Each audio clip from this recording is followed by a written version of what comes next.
जय श्रीराम. हर हर महादेव. मी Sachin Patil. Christmas साजरा करावा का? मेरी ख्रिसमस तेरा तुलसी पूजन. हे याच्याबद्दल मला बऱ्याच लोकांनी विचारलं. ऍक्टिव्ह माणूस दोन प्रकारे असतो, धर्म सुद्धा दोन प्रकारे ऍक्टिव्ह असतो. कोणती गोष्ट? एक प्रोऍक्टिव्ह आणि एक रिॲक्टिव्ह. माझा नेहमी भर असतो प्रोऍक्टिव्ह असण्यावर. तू मुसलमान आहे म्हणून मी हिंदू आहे, या गोष्टीमध्ये काही सेन्स नाही आहे, काही लॉजिक नाही आहे. इट इज लाईक तू स्त्री आहेस म्हणून मी पुरुष आहे, आणि ती स्त्री नसली तर मग तू कोण आहे? तर हे नॉनसेन्स गोष्ट आहे. कोणाच्या असण्यावर तुमचं असणं जर का अवलंबून असेल, तर तुम्ही हिंदू आहात कारण तुम्ही हिंदू आहात. तुम्ही हिंदू माते पितेच्या पोटी जन्माला आलेले आहात. तर तुम्ही प्रॅक्टिसिंग हिंदू असले पाहिजे, तुम्ही प्रोऍक्टिव्ह हिंदू असले पाहिजे. प्रोऍक्टिव्ह असणं की मी माझे रिच्युअल्स जे आहेत, माझे कस्टम्स जे आहेत, माझे संस्कार, माझ्या ज्याही गोष्टी परंपरा आहेत, मी त्याच्यानुसार माझं जीवनयापन करतोय. हा एक भाग आहे. माझं माझ्या धर्मावर प्रेम आहे, माझं परंपरांवर प्रेम आहे, माझं रामावर प्रेम आहे. हा एक भाग आहे. आणि माझ्या इथे माझ्या ऑफिसच्या ठिकाणी, माझ्या कामाच्या ठिकाणी कोणीतरी ख्रिसमस साजरा करतंय म्हणून मी आता तुलसी पूजन करणार. हा एक भाग आहे. ख्रिसमसला समर्थन आहे का? किंवा आपल्या लहान-लहान लेकरांनी त्या जोकरच्या टोप्या डोक्यात घालाव्या का? सॅन्टा ज्याला काही घंटा महत्त्व नाही, की जी गोष्टच अस्तित्वात नव्हती कधी. 19व्या शतकाच्या मध्यंतरी कुठेतरी कोका-कोला कंपनीच्या कॅम्पेननं, आणि हे WhatsApp युनिव्हर्सिटी नाहीये, लक्षात घ्या. जसं ते रसल वायपर अमेरिकेतून आलेली आहे, असं काही नाहीये. तर पण ही गोष्ट खरी आहे, की हे ॲड कॅम्पेनवरून सॅन्टासारखं एक पात्र इंट्रोड्यूस झालेलं आहे. सॅन्टासारखं असं काही नव्हतं.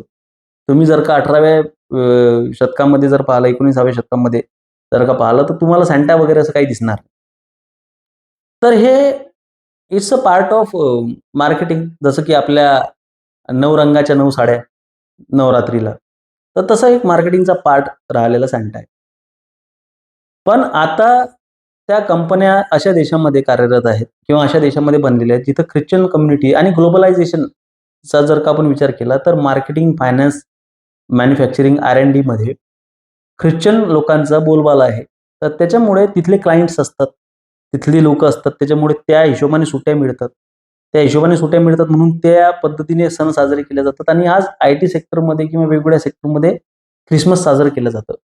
इथल्या शाळा महाविद्यालयांमध्ये ख्रिसमस साजरा केला जातो अशा ठिकाणी, की जिथे ख्रिश्चनांची संख्या सुद्धा नाहीये. त्याला काही सेन्स बनत नाही. It's a complete nonsense thing.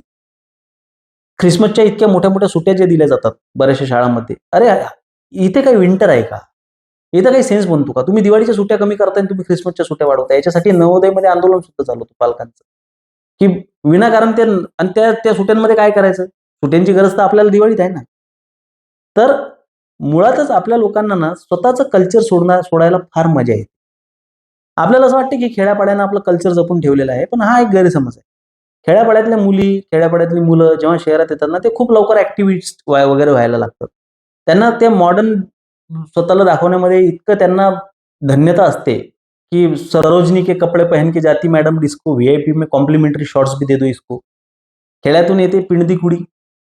जसं ते दिल्लीमध्ये जातात आणि त्या तिकडे हे करतात. तसं आपल्या इथे पुण्या मुंबईला मुली येतात खेड्यापाड्यातल्या, आणि त्या फार मोठ्या-मोठ्या गप्पा करायला, वोकिझमच्या, फेमिनिझमच्या, माहीत काही नसतं. पण ते आम्हाला, आमच्या इथे सगळेजण ना बसून दारू पितात सगळे सोबत. आम्ही ना एकादशीला मटण खातो. आमच्याकडे ते वगैरे मानत नाही तसं काही. हे त्यांना फार मोठेपणा वाटायला लागतो आणि हेच आमच्या पोरांची गत असते. तर हे it's a fault of our parents. आपल्या पालकांच्या ह्या चुका आहेत, की आमच्या पालकांनी आम्हाला त्या पद्धतीनं, तशा पद्धतीनं कधीच आम्हाला स्वधर्माबद्दल, स्वतःच्या अस्तित्वाबद्दल आम्हाला कधी त्यांनी तसं सकारात्मक काही सांगितलंच नाही. आम्हाला सकारात्मक त्यांनी तो दृष्टिकोन दिलाच नाही, की तुमचा एक कल्चरल इम्पॅक्ट असला पाहिजे समाजावर. ती गोष्ट आम्हाला कधी सांगितल्याच गेली नाही. मुळात आज मला हे जे ख्रिसमसच्या वेळी ॲक्टिव्ह झालेले हिंदुत्ववादी दिसतात आणि 4 खिळे मारून तुमच्या येशूने मान टाकली म्हणतात, किंवा वासुदेवासोबत त्या याची तुलना करतात सॅन्टाची, आणि तुलसी पूजन म्हणतात, की बाबा ख्रिसमसच्या ट्रीच्या ऐवजी तुळशी लावायची. तर मुळात ही पण एक नॉनसेन्स गोष्ट आहे, की व्हॅलेंटाईन डे आला तर माता-पिता पूजन. तुम्हाला आता तुमचा सण उत्सव साजरे करायला त्यांचे सण उत्सव तुम्हाला लागणार आहेत का? याला काही शास्त्रीय आधार आहे का? माझ्या मते तर बाबा कुठलीही अशास्त्रीय गोष्ट, कोणतीही नवीन गोष्ट इंट्रोड्यूस करण्याची भारतीय परंपरेला गरज नाहीये. अशा पद्धतीने जर का तुम्ही रिॲक्टिव्ह होत राहिलात, तर आपला धर्म केवळ प्रतिक्रिया म्हणून राहणार. आपल्याला प्रॅक्टिसिंग हिंदू पाहिजे. आपल्याला कल्चरल हिंदू पाहिजे. त्याच्यासाठी आपण प्रयत्न केला पाहिजे, की तुम्ही त्याने असं केलंय म्हणून मी असं करतोय. हे तर मुसलमानी पद्धत झाली, की तुम्ही पूर्वेकडे तोंड करता, तर आम्ही पूर्वेकडे ढुंगण करून तिकडे तोंड करू. याची आपल्याला गरज आहे का? आणि याची आपल्याला गरज पडती आहे. आपण रिॲक्टिव्ह होतोय याचा अर्थ आपण प्रोएक्टिव्ह नाहीये. आपण प्रोएक्टिव्ह झालो पाहिजे यासाठी आपण काय करतोय? आता दुर्भाग्याची गोष्ट अशी आहे, की हेच हिंदुत्ववादी जे ढोल पिटत आहेत ख्रिसमसच्या विरोधामध्ये. ख्रिसमसचा विरोध झाला पाहिजे का? 100% झाला पाहिजे. पण कुठं? जेव्हा तो तुमच्यावर लादला जातो. ग्लोबली ते त्या पद्धतीने ती लोकं करतात. त्याचा तुम्हाला जोपर्यंत त्रास नाहीये, तोपर्यंत मला असं वाटतं, की कोणत्याही मुसलमानाचा जोपर्यंत मला त्रास नाहीये आणि त्याचा त्रास होणारच आहे. त्याची त्रास इन द सेन्स डायरेक्ट त्रास नाही. लक्षात घ्या. त्रासाचं एक लॉजिक असतं, की बाबा कोणताही मुसलमान तुम्हाला त्रास देण्यासाठीच आलेला असतो. समजलं का? तोपर्यंत तो जोपर्यंत तो तारेक फतेहसारखा नाहीये, तो रिजवान अहमदसारखा नाहीये, तो के मोहम्मदसारखा नाहीये, तो ताजुद्दीन महाराजांसारखा नाहीये, हरिभक्तपरायण ताजुद्दीन महाराज किंवा तो ह्या इतर जे बाकीची नाव आहेत, तसा मुसलमान असला तर मला मला पर्सनली त्या गोष्टीपासून काही प्रॉब्लेम नाही. पण जेव्हा तो त्याच्या जहालतवर उतरतो आणि ते आपल्याला लगेच समजतं. त्यासाठी तुम्हाला काही खूप मोठं रॉकेट सायन्स नाहीये मुसलमान ओळखणे. लगेच त्याला म्हणणं जय श्रीराम. नाही भाई मैं नहीं बोलूंगा. समजून जायचं याची काय अवकात आहे. राम ही लिटमस टेस्ट आहे. राम ज्याला चालत नाही. तो मुसलमान असो, तो ख्रिश्चन असो, की तो कोणीही असो. पण राम न चालणारी लोक आपण डोक्यावर घेऊन नाचतो ना. रामाला बेवडा म्हणणाऱ्या महापुरुषांना आपण त्यांना महापुरुष म्हणून आपण त्यांचे स्टेटस ठेवतो ना. पण ख्रिसमसच्या वेळेसच तुम्हाला काय असा उकळ्या यायला लागतात रे? त्याला उकळ्या यायला कारण असं आहे, की ख्रिश्चनांची संख्या कमी आहे. तिथं आम्ही डाफरू शकतो. तिथं आम्ही खूप मोठे हे करू शकतो. म्हणजे उद्या चालून जर का आंबेडकरवाद्यांनी जर का या ख्रिश्चन लोकांचा जर का ठेका घेतला आणि त्यांनी म्हटलं, की आता हम प्रोटेक्ट करेंगे, तिथं तुमचे फाटून 14 होऊन जाईल. आपलेच आहे. त्यांना नाही दुखवायचं. वेळ प्रसंगी संघ भाजपाच्या कार्यालयामध्ये ख्रिसमस ट्री दिसतील तुम्हाला लावलेल्या. ही फॅक्ट आहे, लक्षात घ्या. आपण त्याच लोकांवर आपली ताकद दाखवतोय. आपण त्याच लोकांना विरोध करतोय, जे संख्येनं कमी आहेत किंवा ज्यांचं उपद्रव मूल्य आपल्या इथे कमी आहे. केरळमध्ये जाऊन तुम्ही ख्रिश्चनांना विरोध नाही करणार. तिथं नाही करणार हां. ते महाराष्ट्रात याच्यासाठी होणार, की बाबा ठीक आहे, इथं माझं हिंदुत्व पण सिद्ध होतंय. मी आता ख्रिश्चनांना 4 शिव्या पण देऊ शकतो आणि त्याचा काही फरक नाही पडणार. पण जेव्हा खरं-खुरं म्हणजे आज जर का आम्ही विचार केला, की मी जसं म्हटलं, की आमचं प्रोएक्टिव्ह हिंदुत्व असलं पाहिजे. प्रोएक्टिव्ह हिंदुत्व कसं असेल, तर आपल्या सगळ्यांचा एक कॉमन मिनिमम प्रोग्राम आपल्याला पकडावा लागेल. हिंदू, हिंदू सर्व बंधू महादेव आमचा पिता चला तयार म्हणतो. महादेव आणि प्रभू रामचंद्र हे आपल्यातला कॉमन धागा आहे. प्रभू रामचंद्र हे रामनामी आदिवासींपासून तर ते सगळ्या म्हणजे गुजराती मारवाड्यांपर्यंत सगळ्यांपर्यंत राम म्हणजे जैनांमध्ये सुद्धा आहे, सगळ्यांमध्ये. राम हे महाराष्ट्रामध्ये नव्हे, भारतामध्ये, भारतीय उपखंडामध्ये सगळ्या पंथांमध्ये, सगळ्या कल्चरमध्ये राम आहे. आज जर का आम्ही ठरवलं, की बाबा आम्हाला हा राम ट्रेंडिंग करायचा आहे, आम्हाला राम कुठेही न्यायचा आहे, आम्ही रामाच्या मूर्त्यांची आदान-प्रदान करू, आम्ही रामाच्या मूर्त्या उभ्या करू, आम्ही राम, राम, राममय सगळं करून टाकू. तर आम्हाला सगळ्यात पुढे विरोध करायला ईसाई येतात का? नाही. आम्हाला विरोध करायला मुसलमान येतात का? नाही. आम्हाला विरोध करायला आंबेडकरवादी येतात. आम्हाला विरोध करायला संभाजी ब्रिगेड येतं. आम्हाला विरोध करायला मराठा सेवा संघ येतो. आम्हाला विरोध करायला फुटीरवादी संघटना येतात. शाळा महाविद्यालयांमध्ये निवेदनं देणारी ही कोण लोक आहेत, की बाबा गणपती साजरा करू नका, गोकुळाष्टमी साजरी करू नका, गुरुर् ब्रह्मा गुरुर् विष्णू म्हणू नका, गुरुमंत्र म्हणू नका, सरस्वतीच्या प्रतिमा काढून टाका. याचा जर का आपण अभ्यास केला तर ही सगळी लोकं कोण आहेत? तर ती हीच लोकं आहेत. या लोकांशी 2-2 हात करायची जेव्हा वेळ येते, तेव्हा आम्हाला गांडूळ गोष्टी शिकवल्या जातात आमच्या संघटनांकडून, आमच्या हिंदुत्ववाद्यांकडून. आपलेच आहेत. त्यांना 5,000 वर्ष पाणी पिऊ दिलं नाही तुम्ही. त्यांचा अधिकार आहे तो. आणि मग इसाई लोकांचं काय दुखतं तुम्हाला? सांता काय उरावर बसला का तुमचे?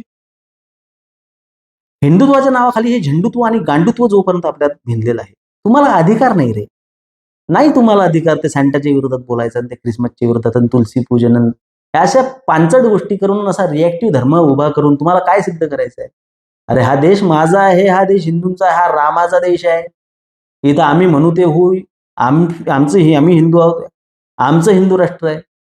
हां, न्यूझीलंडची लोकं हाका नृत्य करतात तुमच्या समोर येऊन. तुमच्या शिखांनी तिथं खलिस्तानी मूव्हमेंट चालू केलं, की दुर्दैवाची गोष्ट की त्यांनी त्याच्यात भगवा ध्वज फाडला, ओम लिहिलेला. कारण की ह्यांनी तिथे जाऊन अतिरेक केला. ज्या देशामध्ये राहायचंय, ज्या देशामध्ये खायचंय, तिथल्या लोकांच्या संस्कृतीनुसार तुम्हाला चालावं लागेल. हे न्यूझीलंडच्या लोकांनी तुम्हाला दाखवून दिलं. ते मावरी त्यांच्यातला जागृत झाला आणि त्यांनी येऊन तुम्हाला लायकी दाखवली तुमची. आपल्या लोकांमध्ये ती क्षमता कधी येणार रे? आपण जेव्हा हिंदुत्वाची गोष्ट करतो, आपण सांप्रदायिक होतो ना. आमच्यातले हिजडे हाणगे समोर येऊन सांगतात, त्यांचा पण अधिकार आहे आपल्या देशावर. हर किसी का खून शामिल है इस मिट्टी में, हे देश किसी के बाप का. आमच्या बापाचा देश आहे. त्या तारेक, तो जो कोण होता, राहत इंदोरी सारख्या लोकांना रे टांग पे टांग रख के चीर देंगे भोसडी वाले तेरे को. साले आमच्या बापाचा देश, आमचा बापाचं रक्त आहे या मातीमध्ये, हे सांगायची आपली क्षमता नाही आहे, हे सांगायची आमची लायकी नाही आहे. मग आम्ही काय छोट्या छोट्या गोष्टी पकडून त्यांच्यावर डाफरतून त्यांच्यावर ताकद टाकून त्यांच्यावर दादागिरी दाखवतो. आपल्या हिंदुत्ववाद्यांची क्षमता आहे का कोणाचे तुमच्या तिथे कल्चरल कोणी प्रदर्शन करते, कोणी कार्निवल काढते, त्याच्यात धर्माचा इम्पॅक्ट दाखवते, तिथं छातीवर त्याच्या उभं राहून तिथं हाका नृत्य करायसारखं आपलं एखादं नृत्य तिथं जाऊन सादर करायचं, त्यांच्यासमोर छातीचा कोट करून उभं राहायची लायकी आहे का आपली? नाही आहे आपली लायकी, नाही आहे आपला दम. हाय, हे हिंदुत्वाची लायकी आहे आपली. समजलं का? की आपल्या मारेकऱ्यालाच आपण मोठं करायचं, त्याच्याच चरण कमलांवर आपण फुलं अर्पण करायचे, नाक तिथं घासायचं. या हाणगेपणा करण्याची जी वृत्ती आपल्या समाजामध्ये भिनलेली आहे, ती वृत्ती संपवायची आहे आपल्याला. आपल्याला प्रोएक्टिव्ह हिंदू व्हायचं आहे, आपल्याला प्रॅक्टिसिंग हिंदू व्हायचं आहे. आपला राम आपल्याला सगळीकडे न्यायचा आहे. आमच्या देशामध्ये तुम्ही आहात ना, मग आमच्या रामाची मूर्ती तिथं असली पाहिजे. पण आमच्या रामाच्या मूर्तीला जर का आम्ही एखाद्या ठिकाणी प्रतिष्ठापित करू इच्छितो, जिथं मल्टीनॅशनल कंपनी आहे, जिथं ग्लोबलायझेशन झालेलं आहे, जिथे तशा ठिकाणी जर का आम्ही रामाची मूर्ती प्रतिष्ठापित करू इच्छितो, तर आमच्या विरोधात ती लोक येणार नाहीयेत. आमच्या विरोधात इथले हयावादी, तवादी, अमकवादी यांच्या ढोंगणावरची साल्टं काढायची सोडून आमचे सरकार त्यांची धूत बसतं बिस्लेरीच्या पाण्याने. हे दुर्दैव आहे आपल्या समाजाचं. हे आपण समजून घेतलं पाहिजे, आपण लक्षात घेतलं पाहिजे. याला तो पर्याय देणे, त्याला हा पर्याय देणे, त्याला तुलसी पूजन, त्याला मातृपितृ पूजन, ह्या फालतू गोष्टी, ह्या गांडू गोष्टी आहेत. हा बालिशपणा आहे. तुम्हाला कोणीतरी काहीतरी केल्याशिवाय तुम्ही काहीतरी करणार नाही. म्हणजे आम्ही स्वतःहून काही करणार नाही. आमच्या एकादशी आहेत, आमचे सणवार आहेत, आमची गोकुळाष्टमी आहे, आमचा गणपती आहे. त्या दिवशी आम्ही आमचं कल्चरल इम्पॅक्ट दाखवला पाहिजे. आम्ही धोतरं नेसली पाहिजेत, आम्ही कपाळाला टिळे लावले पाहिजेत, आमच्या बायकांनी नथ घातली पाहिजे, आमच्या घरी पूजा असल्या पाहिजेत, आमच्या घरी ह्या सगळ्या गोष्टी जोपर्यंत आपण त्याची जोपासणूक करणार नाही, जोपर्यंत आपण त्या गोष्टी जोपासणार नाही, जोपर्यंत आपल्या हे गावातल्या, खेड्यातल्या, अमक्या ढमक्या ह्याच्या गल्ली बोळातल्या पोरांना ते मॉडर्निटीचं, ते आधुनिकतेचं खूळ जोपर्यंत बाहेर निघणार नाही, जोपर्यंत त्यांना हे समजणार नाही की तुम्हाला जगावर राज्य करायचं असेल तर तुमच्या कल्चरने जगावर राज्य केलं पाहिजे, तुमच्या भाषेने जगावर राज्य केलं पाहिजे. त्याच्यासाठी तुमचं एकमत असलं पाहिजे. हिंदूंचं एक कॉमन मिनिमम प्रोग्राम असला पाहिजे. त्याच्यावर जोपर्यंत आपलं एकमत असणार नाही, तोपर्यंत आपण काय करत राहू? आपण भाषेच्या मुद्द्यावर, प्रांताच्या मुद्द्यावर, पंथाच्या मुद्द्यावर, ह्याच्या मुद्द्यावर, त्याच्या मुद्द्यावर एकामेकाचे पाय घालत राहू आणि दुसरे येऊन आपल्या उरावर बसतील. नसेल भगवा शिरावर तर बसेल परक उरावर. आज आपली तीच परिस्थिती झालेली आहे. छोट्या छोट्या गोष्टींवर अशा पद्धतीने रिॲक्ट. मग ख्रिसमस साजरा करावा का? अरे तुम्ही जर का राम दिला लोकांना, तुम्ही जर का राम सांगितला आणि हे राममय केलं समजा आपला भारत, आपलं कल्चरल जर का आपण हिंदू झालो, तर आपल्याला हे सांगायची गरज पडणार नाही. ते साजरं करा, ते नका करू. आपल्या प्रत्येक पॅरेंट्सला लक्षात येईल, अरे कसलं जोकर दिसते ते टोपी घालून माझं पोरगं, त्याच्याविषयी मी त्याला वासुदेव करत, त्याविषयी मी त्याला राम करत, त्याच्याविषयी मी त्याला कृष्ण करत. हे तुम्हाला सांगायची गरज पडणार नाही वेगळं, की त्याला ते करायला लावू नका. किंवा समजा ठीक आहे एखाद्यानं केलंय, ठीक आहे एखाद्यानं समजा ख्रिसमस साजरा केला, त्यांना काही इम्पॅक्ट नाही पडणार त्या गोष्टीचा, की उद्या चालून तो लगेच म्हणाल की नाही मला ख्रिश्चन व्हायचं आहे. कारण की त्याचा रामाशी तो एकरूप झालेला असेल, तो त्याच्या धर्माशी एकरूप झालेला असेल. आपली पोरं आपण आपल्या स्वधर्माशी एकरूप करण्याच्या ऐवजी त्याला ह्याला शिवाय देन, त्याला शिवाय देन, त्याच्या ऐवजी तुळशी घेऊन जाण, ह्याच्याऐवजी वृंदावन घेऊन जाण, त्याच्याऐवजी हे जर का तुम्ही तुमच्या मुलांना, येणाऱ्या पिढ्यांना सुद्धा तुम्ही फक्त प्रतिक्रिया शिकवणार, तर ते मूळ गाभा विचारतील ना, की मूळ काय आहे? हे तर प्रतिक्रिया झाली. मूळ काय आहे? मूळ काही नाही बाबा आपलं. आपल्याला ना विश्वमानव व्हायचंय, आपल्याला फ्लेक्झिबल व्हायचंय, आपल्याला ह्यालाही घ्यायचंय, त्यालाही घ्यायचं. मग तो आपल्याला विचारेल, मग मुसलमानांनी, ख्रिश्चनांनी तुमचं काय घोडं मारलं, त्यांना उरावर बसवा. तर हे उरावर बसवण्याची प्रवृत्ती जोपर्यंत हिंदूंची संपत नाही आणि स्वधर्म स्वसंस्कृतीबद्दल जोपर्यंत प्रेम निर्माण होत नाही, दुसऱ्याची रेष कापण्यापेक्षा स्वतःची रेष आपण जोपर्यंत मोठी करत नाही, जोपर्यंत आपण आपला राम प्रस्थापित करत नाही, जोपर्यंत रामाला शिवाय देणाऱ्याच्या विरोधात आपण उभं राहत नाही, जोपर्यंत आपल्या देव धर्म देशाची विटंबना करणाऱ्यांच्या विरोधात आपण उभं राहत नाही, तोपर्यंत तुम्हाला हे टुचूक टाचूक गोष्टी करून काहीही प्राप्त होणार नाही.